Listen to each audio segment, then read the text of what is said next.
As people of God, napakahalaga na makita natin ano ang kanyang galaw sa ating kapanahunan.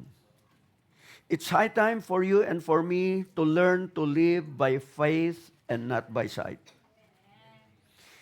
And for you and for me to choose to become more objective rather than subjective sa ating kapanahunan ngayon. Sa lahat ng pangyayari, sa lahat ng kaganapan sa ating bayan at maging sa buong mundo, ang isang bagay na dapat nating tingnan at ang dapat na malaman ng bawat isa sa atin, wala hong mga nagaganap sa ating kapanahunan na by accident. Looking at the devastation na nangyari ngayon sa Thailand, but you have to understand, ang sentro ng earthquake ay sa Myanmar. Pero bakit na lang ang devastation? 7.7 earthquake. Sa Baguio noon, 7.9.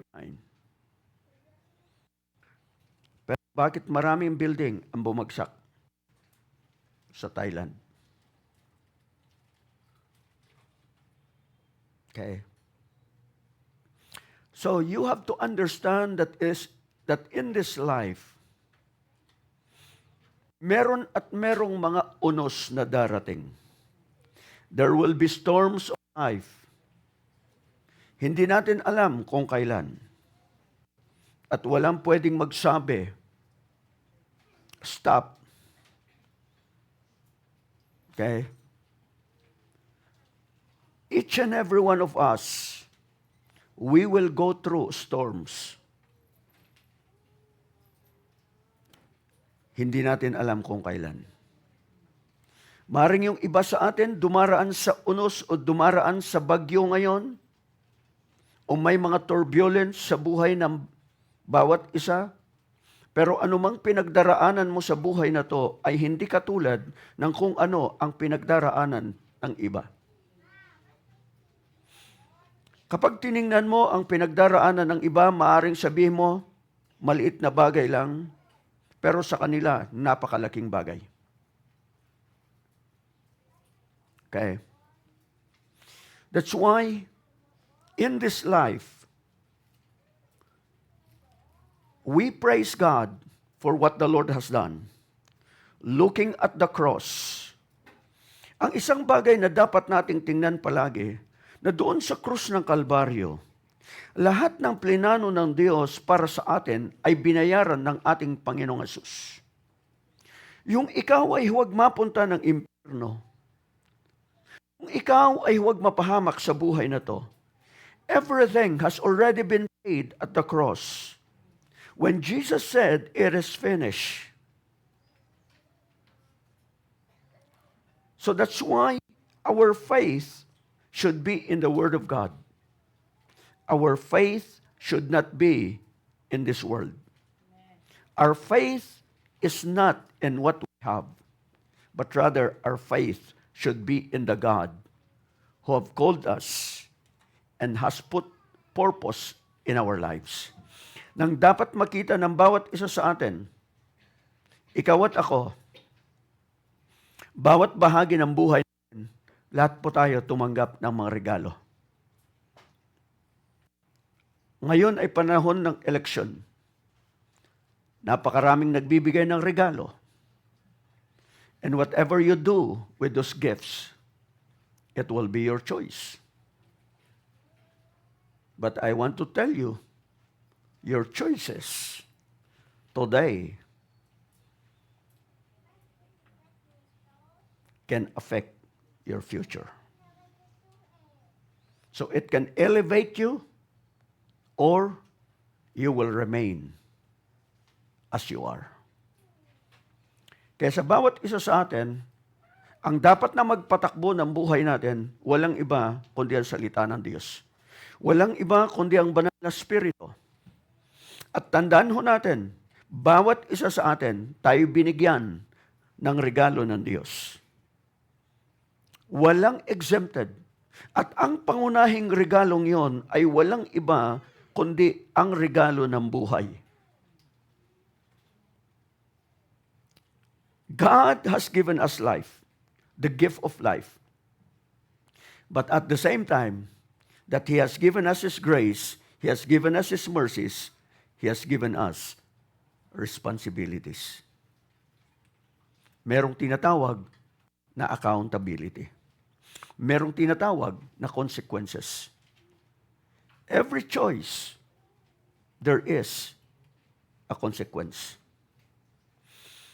At madalas, ang gusto nating teacher sa buhay na to ay hindi yung sa classroom.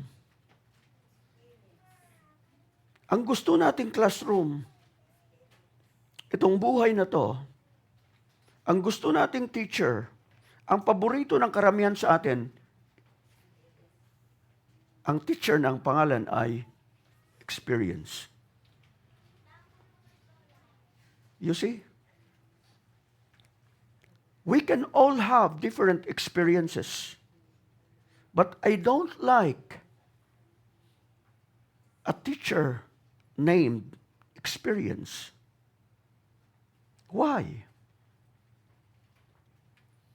Kasi when you are young and you are gifted and you are talented, you don't like to listen to others.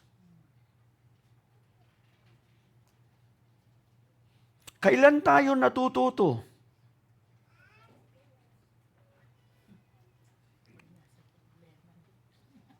If you look at Brother Joel and Sister Eder, na naman tayo sa kanila, no?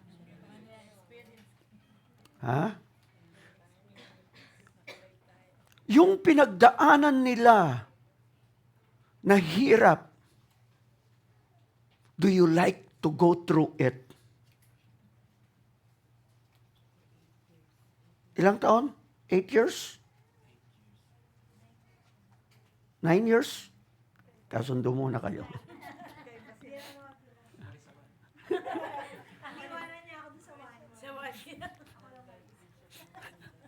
Nine years.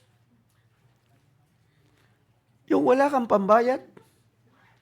Yung 9 years na hindi mo alam saan ka kukuha ng susunod na gagastusin mo. Day after day, week after week, pero napansin ba natin? Nakita ba natin?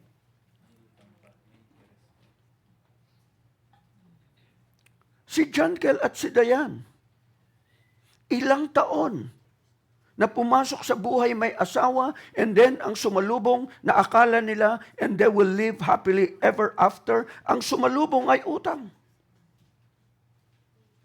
How many years? And now, as we look at them, ang sasabihin natin, kasi ano eh. Or if you have heard of a very popular singer na nagmula sa Pilipinas, napunta ng Amerika, na we're in during this week, na sentensyahan, lifetime imprisonment. Why? Character. You see, may kasabihan palagi, the choices that you make today, or actually, isa sa nakita ko, at hindi ko makalimutan, at magaling yung ating mga FCT, dahil ni-research kagad nila. Nung sinabi natin kanina, that the child is the father of a man. A child is the father of a man. See? Paano mo ipapaliwanag yun? Nagtatanungan na sila. Kanina nagtanong ako. Kasi eto, tandaan ho natin, ang buhay natin ay katulad ng hamog. Kanina, hindi nila alam kung ano ang hamog. Ang alam nila, batang hamog.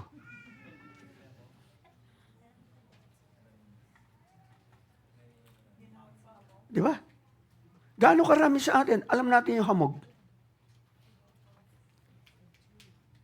Si Daragang Magayon, hindi niya alam kung ano yung hamog. Yung iba, akala nila yung fog.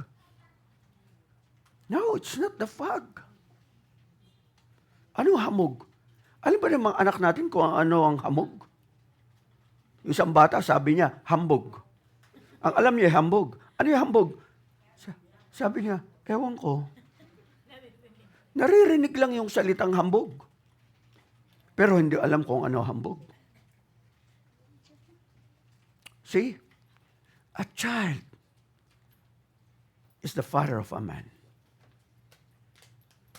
Or, ang kahulugan niyan is the choices you have today. Actually,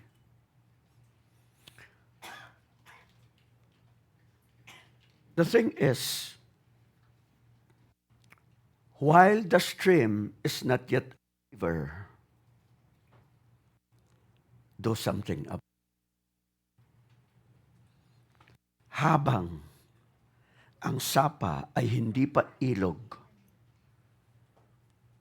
ngayon mo gawin ang nararapat. Anong kahulugan nun? Ha? Habang ang sapa ay hindi pa ilog. See? Lahat po tayo, we are confronted with choices. Ang mga kabataan, hindi lang to pang kabataan, kundi ito'y para sa mga magulang. Kasi look at what is happening in our nation today. Saan ka nakakita? Actually, sa Paranaque ba yun? Itong nakaraan? Na bata, nagdala ng kutsilyo sa eskwelahan at pinatay yung kaklase, sinaksak, kababaing tao sinaksak. See? Saan nila nakita yon? Saan?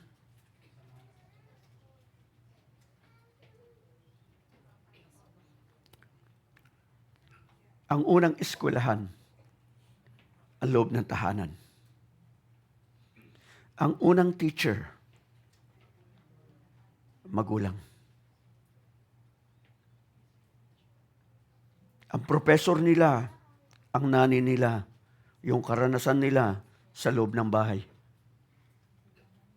So whatever they are seeing on how you face problems, tatatak sa isip nila yan. That's why the child is the father of a man. So bago yan lumaki, kung ano siya ngayong bata siya, at kung ano ang ginagawa ninyo sa kanila, ibig sabihin, nakikita mo na ngayon kung ano yung future. Okay? So, pero ang kabataan kasi, ang hirap makinig. Lalo na kapag nagtatrabaho na. Lalo na kapag may pera na. They want experience to become their favorite teacher.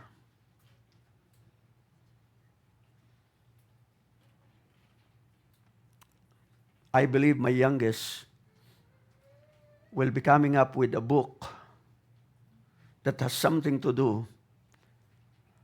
with this thing. Na bakit kailang mag-antay ka pa na ang buhay mo'y lumagapak before you can learn a lesson? Samantalang Jesus has already paid for your future. Na ang naisin niya is for you and for me to have life and life more abundantly. But you see, as parents, we cannot make choices for our children. Our children will have to make their choice. We have 3 daughters. Pero lahat ba yan pare-parehas? Hindi. isa pinakamabait sa kanila. Yung dalawa, they want experience to be their teacher. Favorite teacher. See, lahat tayo dumaran sa ganun. That's why whatever we do today, bago maging ilog yan, ang sapa, pwede mo pang i-direct yan. Pero pag ilog na yan, tatangayin ka ng agos. So, remember, there will be different seasons of our lives. And go with me, Ecclesiastes chapter 11 in verse 9. And I'm reading from the Good News Translation. So sabi niya dito, young people, enjoy your youth. Be happy while you are still young.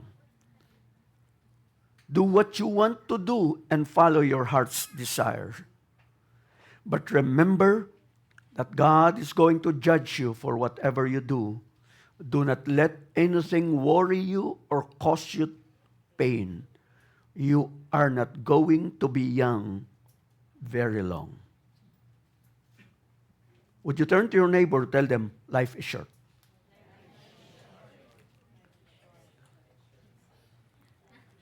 Yung akala mong kabataan ka pa lang. So way back in 2003, nung magsimula ng mission, halos mga kabataan pa kami noon.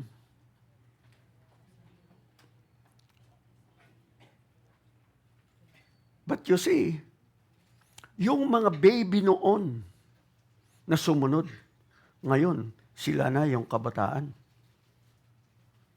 Okay? Going back to verse 9, ang sinasabi roon is, ikaw at ako,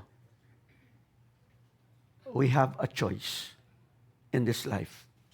Na kahit ano pa man yung sitwasyon natin, kahit na ano pa man ang problema natin, kahit na ano pa man yung mga kalagayan natin, hindi nangangahulugan destiny natin.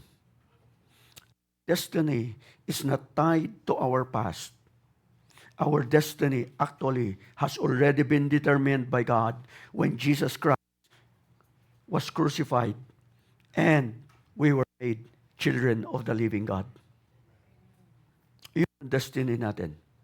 So as children of God,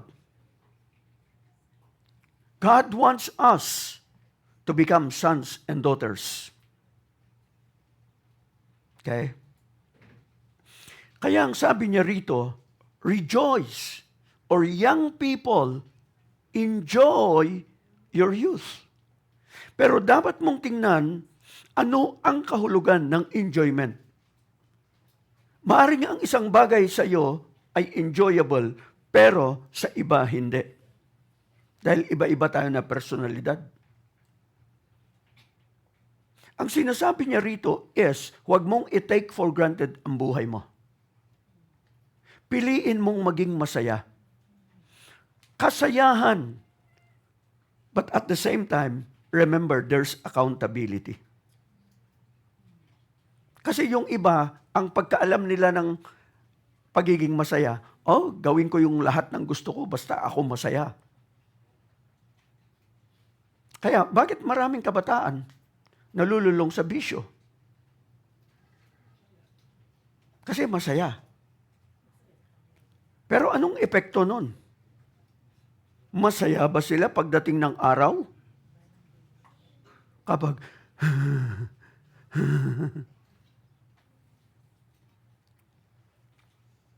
see, you have to choose things in this life.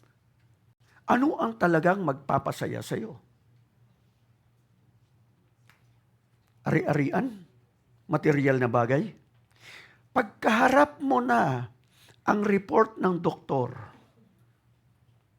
everything becomes useless.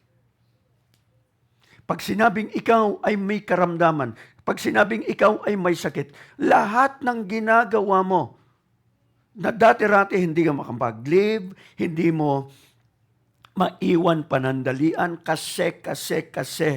Kailangan ganito, kailangan ganon, bawal umabsent. Pero pag nagkasakit ka, o kaya kapag may nangyari,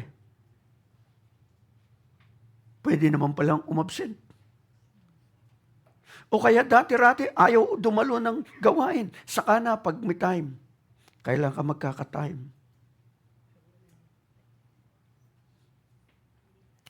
Choice. Okay? So, you have to remember that life is a gift. But what you do with the gift is your responsibility. Okay? So, life is made up of choices. Anong choice natin? That's why, sa atin ng mga kabataan pa tayo eh.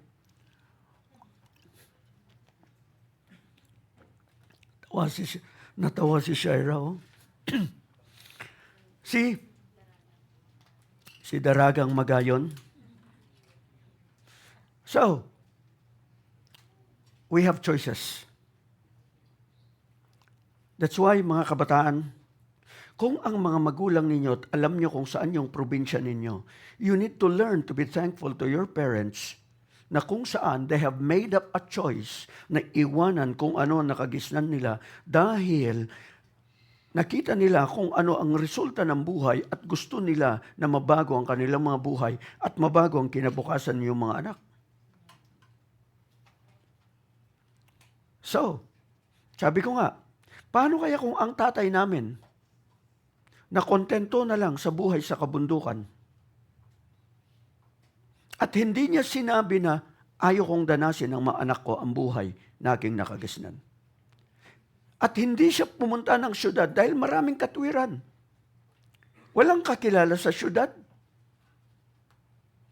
Pagtatawanan ka pag pumunta ka ng syudad dahil hindi ka belong, hindi ka fit.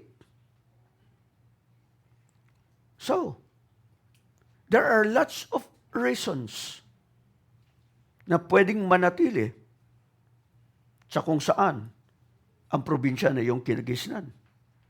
Kasi comfort zone. That's why you have to learn to say to your parents, thank you for making the choice to move out. Kasi merong risk.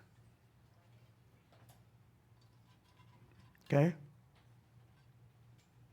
So, kaya sabi niya rito, young people, enjoy your youth. Enjoy your youth, but make sure may araw ng paniningil.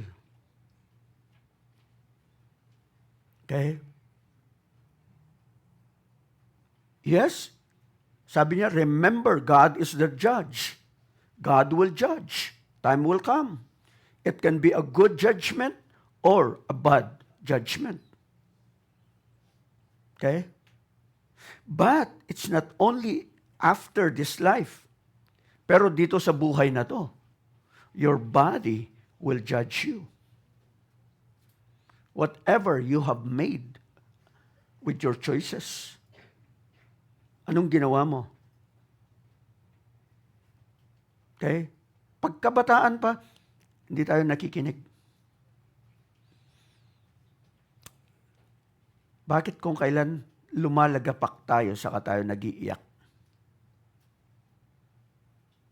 When I was going through that story, na kung saan ang humatol doon sa isang Pinoy, jury, I think 11 judges, nag-iiyak siya. Pero sabi nila, kahit umiyak ka, kahit lumuha ka, it's not about emotions, but it's the consequences. So, that's why you have to understand that yung sinabi niya rito, do not let anything worry you or cause you pain. So, ang tingnan mo dyan, ano magiging consequence nito? It speaks about wisdom.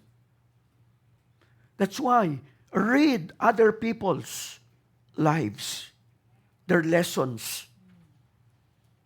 Anong gusto mo? 40 years na wilderness, na paikot-ikot na katulad ng mga Israelita?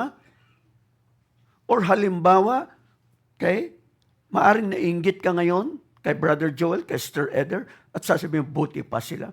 Pero 9 years, kaya mo ba yun?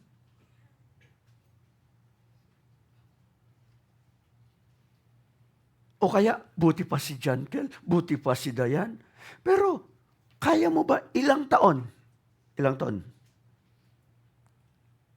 Na nakasanla yung ATM mo, nagtatrabaho ka, hindi ka sumusweldo? Ang sumusweldo, yung may hawak ng ATM nyo. At maaring nagtitinginan yung mag-asawa at sinasabi, ito ba yung napangasawa ko? Ito ba yung pangako niyang buhay? Ito ba yung, and they will live happily ever after? And here comes the children. May responsibilities. On top of that, mga bayarin. Hindi lang bayarin, problema. Problema sa mga kamag-anak, problema kabi-kabilaan. Everything. So you can choose to give up or you can choose to blame God. Or you can say, greater is He that is in me than he that is in the world. Okay? So you can choose your attitude in this life, no matter the situation is. That's why I'm telling you, attitude is a choice. Si Pablo, nung nasa bilangguan, ang sabi niya, rejoice. And again, I say rejoice. Si Nehemiah, sa panahon na madilim ang kanilang buhay, ang kanilang kinabukasan, anong sabi niya? Shout for joy. For the joy of the Lord is your strength. Okay? That's why Julian was saying kanina na no matter how chaotic our situation in our nation, hindi yung sitwasyon ng bansa, hindi yung kung ano ang political na kaganapan ang tingnan natin, kundi ang tingnan natin ano ang gustong gawin ng Diyos sa ating bansa. You need to be shouting revival to come. Amen? Because revival will not come na kumbaga lahat maayos. No, in the darkest times, light will shine. When the children of the living God will say, Lord, now, in our time,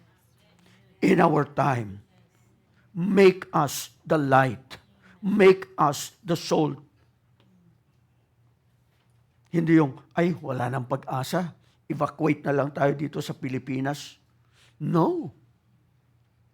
Ang pag-asa natin, wala sa politika. Ang pag-asa natin, naroon sa Diyos. At ang pag-asa, naroon sa atin. See, there are lots of people who need us. I was preaching last Monday night. Kaya pasensya na ako sa boses ko. I was preaching last Monday night. And I was reminded where I was standing, doon yung unang gawain actually, na buong banda kompleto noon. And I was preaching. I can remember that during that time, I was preaching about God and about the devil. Kaya naalala ko sa lugar na yun, nung sumisigaw ako noon, na meron ding sumigaw at ang sabi niya, ikaw ang demonyo.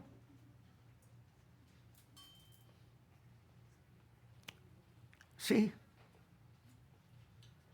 And after more than 30 years, to go back to that place and start and preach again, na dati bakanting lote lang yun, at doon ang gawain. Nagsimula kaming gamitin yung eskinita, nung wala na ang lugar na yon. But I was there. And I was saying, well, I praise God. They still respect me. Dahil nung parating ako, sabi niya, oy, mga demonyo, tumabi kayo. Pinatabi ang mga demonyo. Sabi, magsitigil kayo sa mga ginagawa nyo. Nung pagkatapos kong mangaral, sabi nila, tagal naman ni pastor. Kailan kaya alis si pastor? Nanggagalaiti na ang mga kamay nila. Nakiupo pa ako. Umupo ako. Sabi niya, nako, magtatagal si pastor. Kaya pagkatapos noon, sabi ko, sige po, para makapagsimula na kayo, alis muna ako. Akyat lang ako dyan. Nung dumating kami, iingay nila eh. Pero habang nasa taas ako, ang tahimik. Sabi ko, hindi sila yata nag-resume. Nung tuluyan ako umalis, saka sila nagsimula mag-ingay. But ang sabi ko is, Lord, yung salita ba na ipinangaral dito 30 years ago or more than 30 years, Lord, wala bang effect? Sabi ko, na kahit in-invite nila ako to preach in that funeral service, sabi ko, Lord, I want to see these people coming back to God again. Kaya kayong mga taga-Lemon, may responsibilidad kayo doon. Diba, Kuya Junior? Simulan nyo kaya mangaral doon. Yung mga taga-Lemon.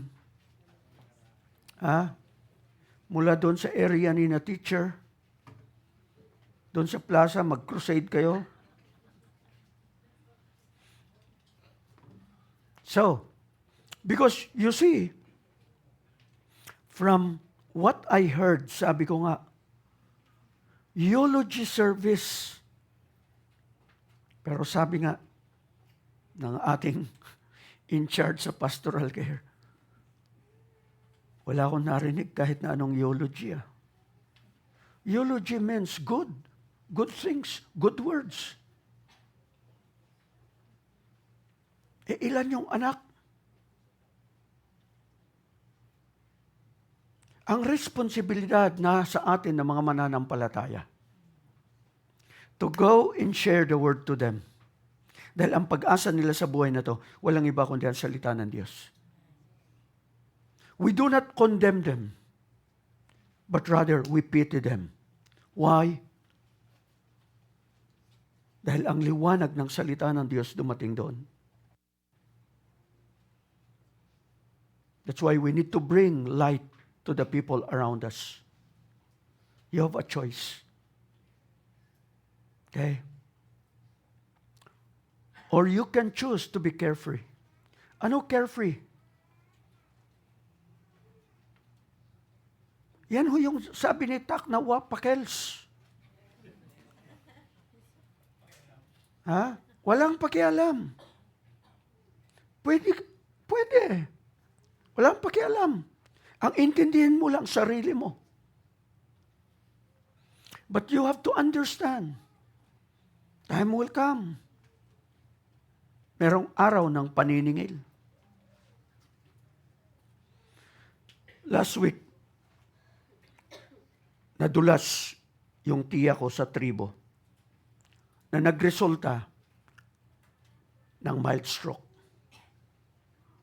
So just imagine nung dinala siya sa ospital and then lahat ng laboratory o yung CT scan niya or everything, kailangan dalhin pa sa Baguio para malaman ang resulta. But the thing is, first time na mangyari sa kanya yun, first time na ma-ospital, at ang sabi ko, Lord, at the age of 84, saka lang nangyari yun sa kanya. 84. Pero halos lahat kami na magpipinsan dahil wala silang anak. Pero pinili nilang mag-asawa noon na yung mga pamangkin nila ay alagaan nila. habang maliit pa sila. I can remember at the age of 5 na siya at ang kanyang asawa, sila yung nagdala sa akin sa Baguio, na first time kong makakita ng mga sasakyan, ng mga jeepney pa noon, makukulay ang mga jeepney. Hindi katulad ng mga jeep ngayon. Wala kang makita magandang jeep ngayon. Noon, ang daming borlolo yung mga jeep. Ang daming, nagtataasan yung mga antena. Pagandahan ang jeep noon. Hindi katulad ngayon. So, first time kong makita. At first time kong makita, kumbaga, ano ang tinatawag nilang kuryente. O ano yung ilaw. Dahil sa probinsya, walang ilaw. So, first time. Nag-invest sila sa buhay ko. Kinuha lang akong tatay ko nung ako'y papasok na sa eskwelahan. Kaya nung mangyari yun sa kanya, dun sa tiya ko, halos lahat kami magkakapatid. Lahat sila, yung mga naroon sa Baguio, lahat umuwi. Susunod sana kami, sabi nila, hindi, antayin nyo kung ano mga resulta. Okay? But we were all ready. And then, yung mga ibang pinsan namin, bakit ho? Kasi pinili niya yung sinasabi na dapat ay hindi na niya pakialaman ang mga pamangkin. Pero pagkatapos, nung ako'y kunin ng tatay ko, yung ibang pamangkin, inalagaan niya. And now, doon siya ngayon tumutuloy sa Mountain Province. So, kung siya'y naging carefree, what do you think will happen? So, what about us? You can do whatever you want to. Yun yung sabi ng talata. You can have the I don't care attitude. Or pwede kang maging katulad ng prodigal son. And you can choose to listen or not. Okay? You can ignore those around you, or you can have the attitude na never mind whatever they say. And you can just enjoy your life. Pero tandaan natin, everything comes with responsibility. And whatever you do today is your investment. Okay? Investment is always today, not tomorrow. Okay? Kaya, kung ano yung choices mo ngayon, yan yung mga investments mo ngayon. It's either it will bring you happiness, temporary happiness, or eternal happiness. Or yung kaligayahan na ipinangako ng Diyos. Isang uri ng kaligayahan na hindi kayang sukatin ng material na bagay. Pero may kapayapaan ka palagi. That's why you need to know the areas of your investment. Saan ka nag-i-invest ng oras? Saan ka nag-i-invest ng panahon? Madalas sinasabi natin ngayon, ay wala akong time ngayon eh. Ba't wala kang time? Tanong mo sa katabi mo, ba't wala siyang time?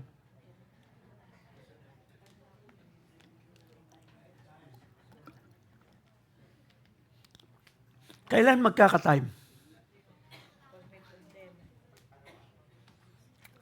Di ba? Pag sinabihan, dumalo ng gawain ng Panginoon, wala akong time eh. Busy pa ako eh. Sayang yung investment ko ngayon. Sayang. Eh yung investment ng kaluluwa o ng spirito mo, ng buhay Kristiyano mo, hindi masasayang. Eh bakit pag nagkasakit, tumitigil naman ang mundo natin? Pwede naman palang magbakasyon. Pwede naman palang mag-live. Di ba? See? Because you have to understand, yes, you have the freedom to choose. Meron kang choice eh. Hindi ka naman pipilitin ng Diyos. Hindi ka niya pipilitin na paniwalaan kung ano siya sabi ng salita niya. But remember, everything you do has a consequence. Jesus did not pay for the consequence. We believe God is a miracle-working God. God is a way maker. God is a promise keeper. God can do miracles in your life. Pero hindi lahat ng araw, puro himala. May mga araw, we live with our choices. We live with the consequences of our choices.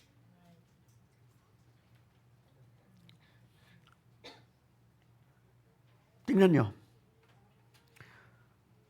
Maraming tao, pag pumasok sa isang pagkakakitaan, hindi sila hihingi ng prayer kay pastor. Pag lumubog na sa utang o kaya nagka-problema, saka sila hihingi ng prayer kay pastor, pero yung advice ng pastor, ayaw nila, ang gusto nila, instant na himala. Pero yung tuturuan mo sila, paano lalaya ng utang, ayaw nila. Ang gusto nila, instant. Pag sinabi mo, dapat ganito, dapat ganon, ito yung gagawin natin kay ayaw nila. Gusto nila miracles. Every miracle that God has done in the scripture, there is an instruction. Okay? You can choose. But remember, there is a coming day of reckoning. Merong araw ng paniningil. Abusuhin mo ang katawan mo. At darating ang araw, maniningil yan. Huwag mong sabihing hindi maniningil ang katawan mo. Okay?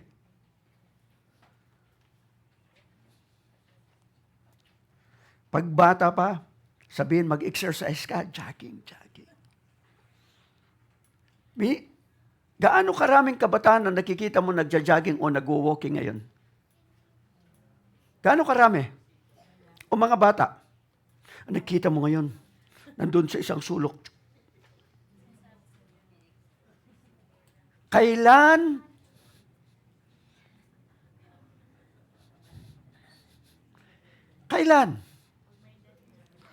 Pag nagkakaedad na. Di ba? Ha?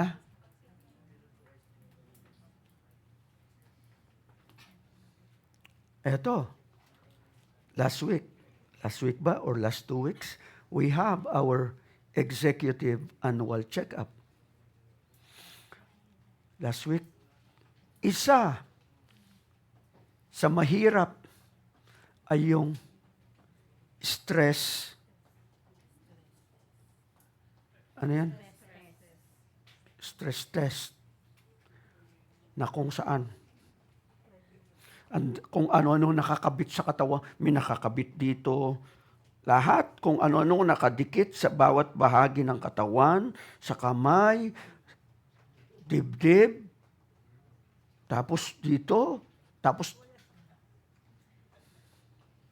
kaya pa? Siyempre, kaya. Pagdating na 100, tumigil. Kusang tumigil yung machine. Esther Jane. Sabi ko, kung alam kung ganun lang ang gagawin natin, dapat nag-exercise na tayo. Sana hindi tayo hiningal.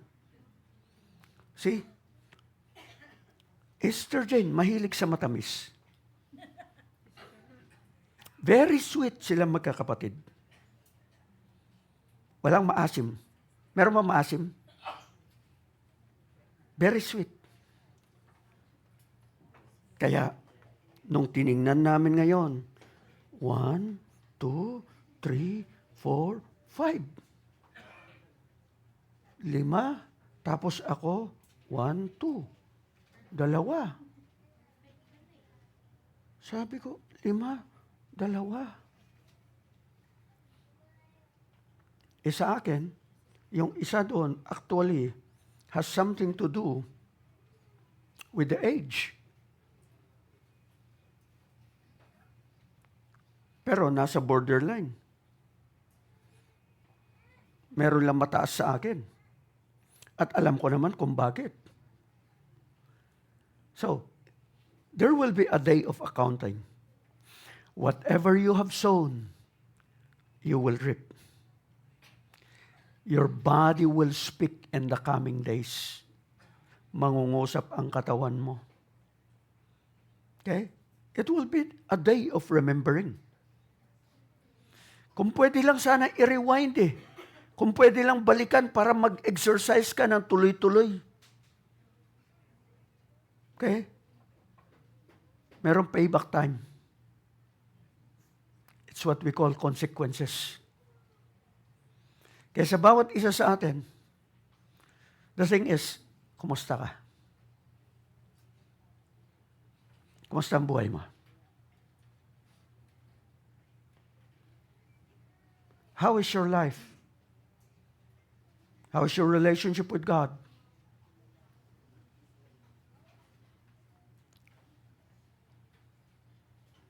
Do we need to learn from others? Yes. Matuto tayo sa kanila. Tingnan mo testimony nila. Tingnan mo buhay nila. Tingnan mo yung mga isinulat na libro. Ano ang kahulugan ng mga to? Para hindi mo na daanan.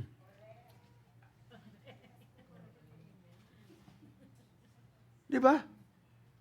But if you will not listen, well, experience will become your favorite teacher. Tanong mga katabi mo. Ha? Kailan titino ang bawat isa sa atin?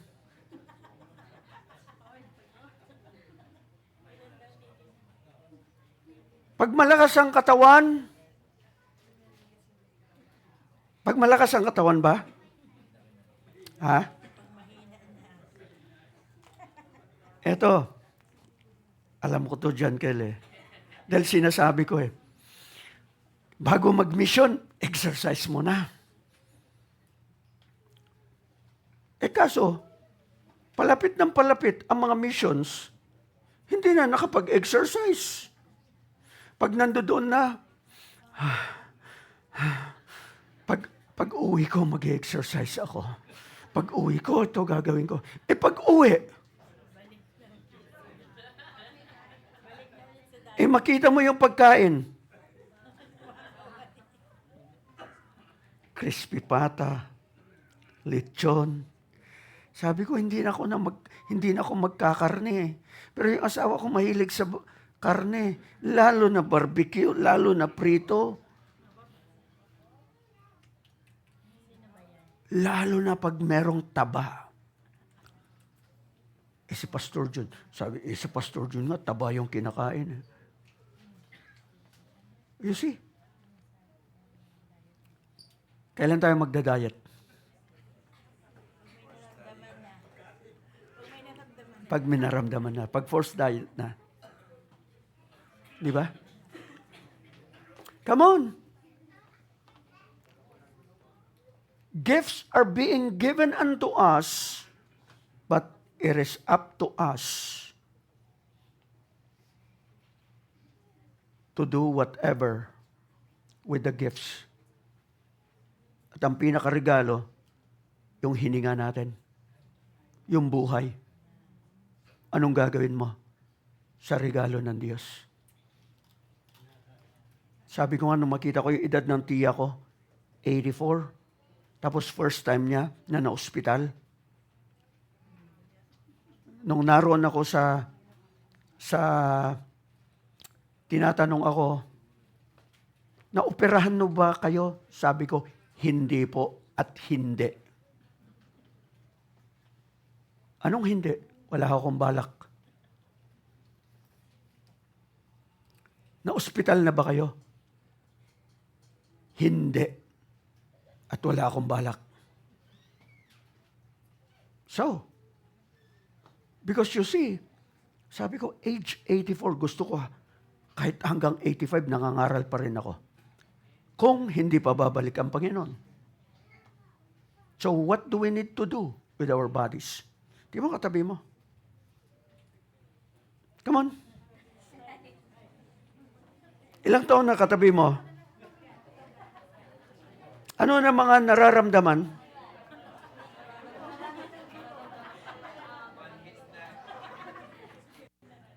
Sinong kasama niya palagi? Si paring Art?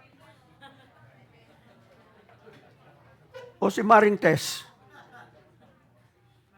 Ha? Paring Art. Arthritis. Si Marites, si Maring Tess, diabetes. Kayo naman? Ha? Si Maring Tess, diabetes. Ha? Maring? Hi? Si Maring Hi? Si Paring Hi? Ba't ka high blood palagi?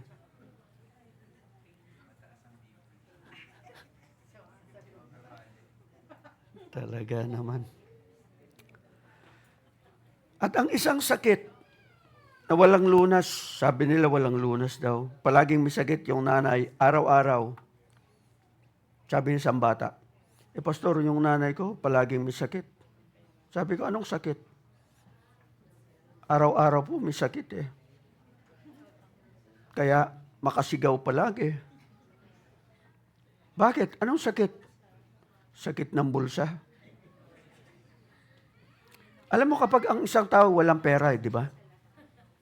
Galit palagi. So, would you turn to your neighbor, look at them. Amen. Sabi mo sa kanya, you have a choice. Jesus paid the price, but the choice is yours. Amen? Amen. At eto, tandaan ho natin. God wants you blessed. God wants you to enjoy your life.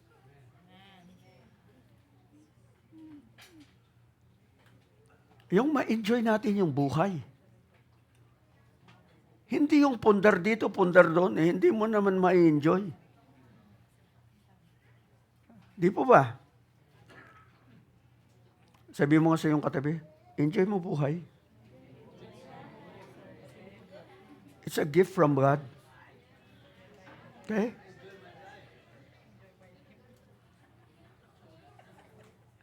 Hallelujah. Amen, Shara. Lalim na iniisip eh. Sino ba iniisip mo?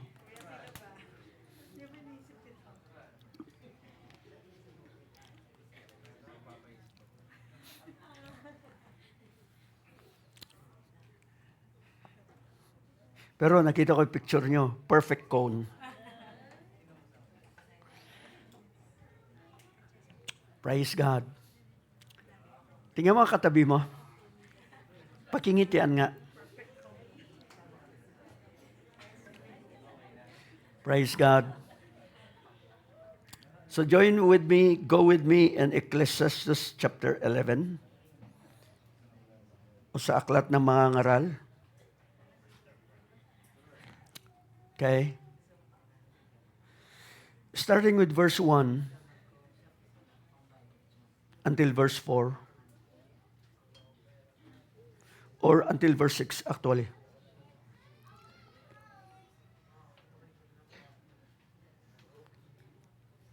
Can you show me the good news? The Good News Translation. So, ang sabi niya dito, verse 1, starting with verse 1. Invest your money in foreign trade, and one of these days, you will make a profit. Put your investments in several places, many places even, because you never know what kind of bad luck you are going to have in this world. No matter which direction a tree falls, it will lie where it fell. When the clouds are full, it rains.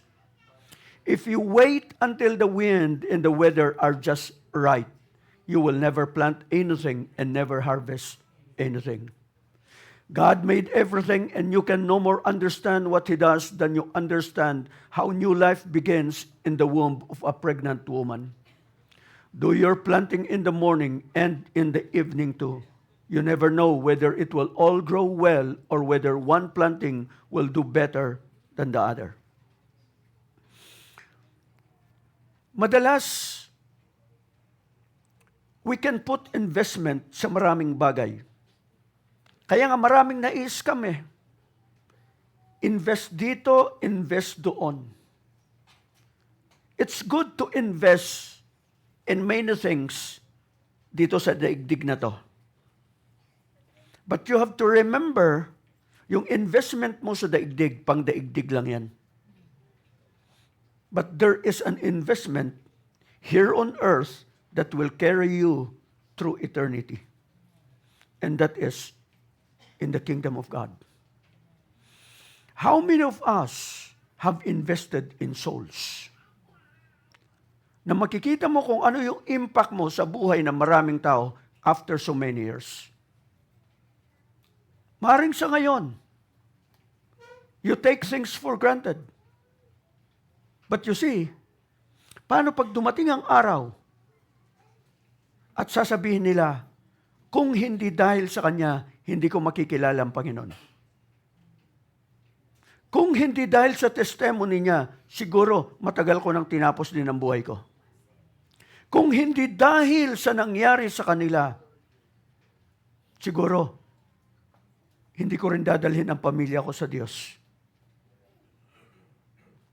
So, we have to understand that there will always be people who will invest in us para makilala natin ang Panginoon. Ang Diyos nag-invest sa ating buhay, ibinigay niya ang kanyang bugtong na anak. But at the same time, nag-invest din ang Diyos ng mga lingkod niya na kung saan pinuntahan ka sa lugar na iyong kinaroroonan para makilala mo ang Diyos. See, I came to know the Lord because somebody from Manila came to our place. At patuloy na pumupunta sa aming lugar, sa Baguio, sa church. Patuloy na guest speaker. Every time na ako ay lupaypay o down ako sa buhay pananampalataya ko, dumarating siya as guest speaker. Sabi ko, coincidence ba to? Pero nung ako ay nandito na sa Manila, hindi na siya bumalik ng Baguio. At ang sabi ko, bakit hindi ka na bumalik ng Baguio? Ang sabi niya sa akin, tapos na ang panahon ko. Sabi ko, bakit? Dahil ang utos sa kanya ng Diyos, kuhain lang ako mula sa Baguio. Kaya nung kinuha niya ako, sabi niya, Lord, anong gagawin ko? Bahala ka na. Basta ang sabi mo, kuhain ko lang siya. Ngayon, bahala ka na. So, nung una, nagtanim ako ng sama ng loob. Sabi ko, kinuha nila ako sa Baguio, tapos pinabayaan ako sa Manila. Yung palang, instruction ng Diyos sa kanya, kuhain lang ako. Yun lang ang investment nila. There is a season for every investment. And there will be a season wherein there will be a harvest. Kaya sa buhay natin, ang sinasabi niya rito is, doon sa bawat investment, tandaan mo, walang pagkalugi. Pero huwag kang mag-aantay. Huwag mong sasabihin, when the time is right. Kapag ako ay yumaman na, kapag ako ay maunlad na, alam niyo ho, lahat ng nagsabi ng ganon, hindi natutuloy. Kasi kung ano yung ugali mo, sa kung ano pa yung maliit na meron ka, kung ngayon pa lang sa maliit na bagay, ay hindi ka pwedeng pagkatiwalaan, paano ka bibigyan ng malaki? Yung malaki na inaakala mo, babago ng lahat, it will destroy you. That's why we need God. Amen? Amen. So, kaya sabi ko, well, I'd rather have people na kung saan ang character nila. Alam nila, God made an investment in their lives. And now they're willing to invest in others as well.